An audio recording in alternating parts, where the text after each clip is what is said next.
Yo, what's up? It's your boy Corleone in the lab, in the music style. You're watching Crossfaded TV.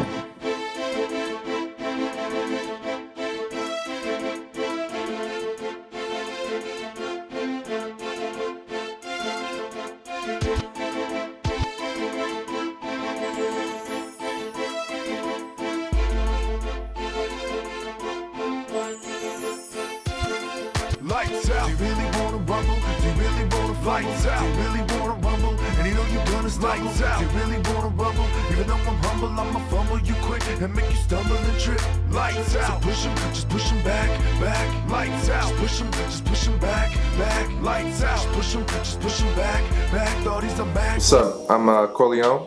I'm a producer, songwriter, artist, audio engineer, and ghostwriter, Southern Cali, vendor music. And I've been in the game about 14 years, and this is just what I do, man. This is what I do. So I got started through the battling scene in the early 2000s. A friend of mine, he was like a real hip hop head kind of kid. He had like a hemp backpack, and you know what I'm saying? I always had a lyric book, and I would kind of be like, you know, what you writing? And we went to a battle, and I seen him battle, and then I got involved in the battle just because, you know, I used to do poetry. And I was like, you know what? I think I could beat this guy. And I ended up battling this kid, and like, you know, everyone just was kind of like, what? And, you know, giving me love. It was cool. And one day, it was at a boat party. And, basically, there was a battle that I got involved. From that day on, yeah, I've been rapping.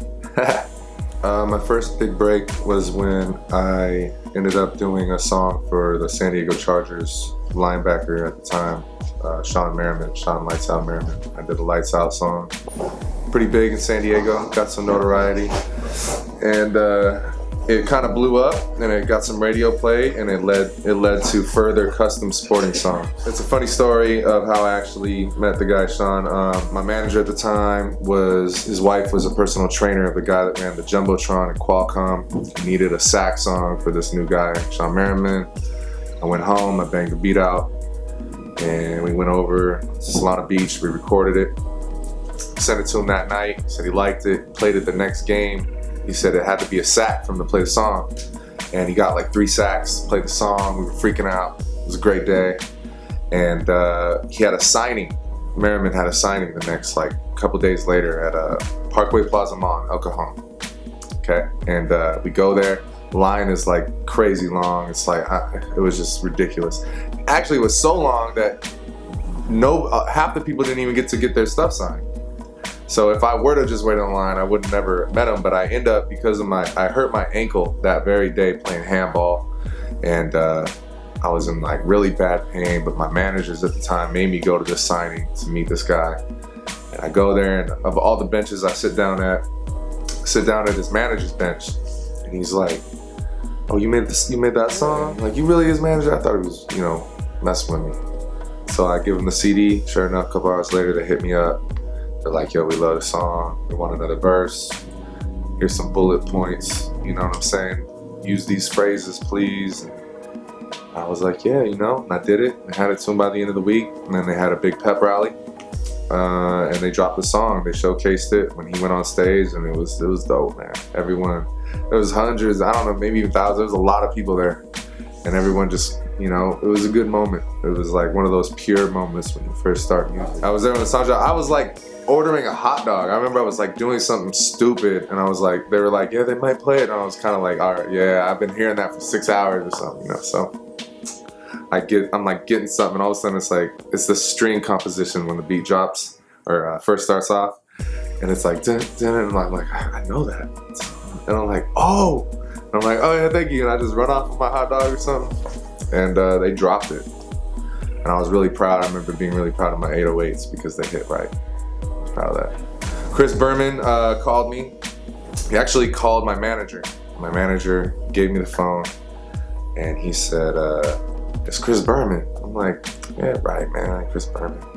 He's like, it's Chris Berman, ESPN, you know, the whoop guy on analyst. And I was like, because I'm a big sports fan, so I was like, what? And I figured, I talked to him, and sure enough, it's that same, you know, like, hello, is this Corleone? I'm like, yeah, you know what's up? And he's like, look, if they go to the Super Bowl, I want you to do this song on my show. And I was like, it'd be an honor, I appreciate it. And he's like, I really like the song. And I was just like tripping, like, how did he hear the song? You know, it's just weird. They ended up losing, of course. They didn't go all the way, Chargers, but I still have faith that one day they're gonna be all right. It was a very, very blessed thing in my life. And I'm thankful to the Chargers and Sean Merriman for even, you know, giving some kid with a keyboard in his room a shot at playing his beat, you know, and his song. So it was cool. So that led to a song that I ended up doing with Kung Lee, UFC fighter Kung Lee, and then that led to EA Sports actually purchasing the songs from me. So it was a really good, fortuitous, you know, time in my career. It's one of those things. It's just when music is really what you do. And I mean, I remember one guy telling me, like, when you feel like you want to quit, that's when you're good enough. You know, so it's like I felt like I want to quit a lot, you know, and I've quit and I've walked away and I'm like, I'm done. But then I've had people like, you know, I'll get these really crazy divine phone calls like, hey, did you make this beat such and such? I need some, I got a budget. There's no greater feeling than making a beat, something just from yourself, whether it's a painting or any kind of art of what you do. If you sell a poem or a book, something that you created from yourself and selling it and like making money off it, it's a good feeling, you know? So it's hard to walk away from that. So I'm always, or something else will happen, or I'll meet an artist or I'll get a show and then I'll remember how much I really loved it, and something's always pulling you back in, you know? So it's really hard to walk away from what you love to do, whether it's music or it's anything else. I'm inspired by other music, you know. I love music. I think for anyone who, you gotta understand, any artist is a fan of music. Otherwise they wouldn't be an artist. So I love music. So all music inspires me. Film inspires me. I'm really into film, directors and just writing and books and all sorts of art, you know. Everything inspires me. So I gotta just go off top. So Pac, of course. Whitney. I've always wanted to write a song for Whitney. It was like a personal goal of mine. I think as someone alive, like I would still like to work with Bone Thugs and Harmony as like a personal goal. Because I've always gotten close to it, and I know a lot of the mutual people there, but it's just never happened. So Bone Thugs, if you see this, man, hit me up, vendor, man. We need to work. Oh, okay. Yeah. Well, actually, it's like a very diverse separation because my mom is like a very white person from Montana. And my father is a Mexican-Italian dude from Skyline, San Diego. Okay, so like she came from Montana, like kind of met at a bus stop, cliche story, and I was an accident kind of thing.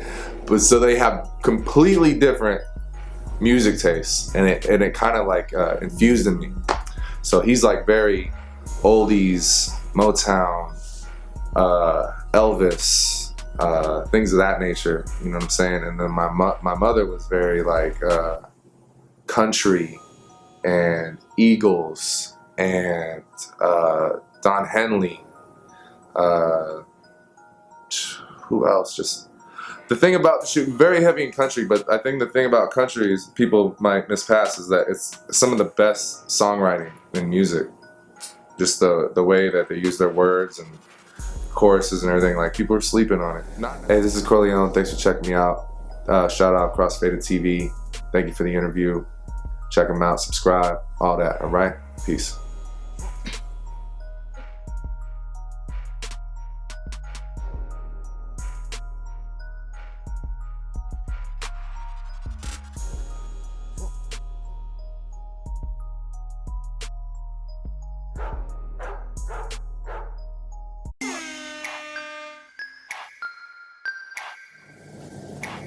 Hey, what's up? I'm Corleone. This is Crossfaded. So, I'll drop my phone. But I used to do. It has.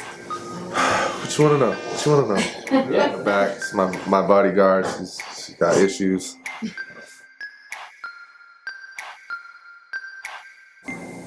Everyone thinks they're a producer now.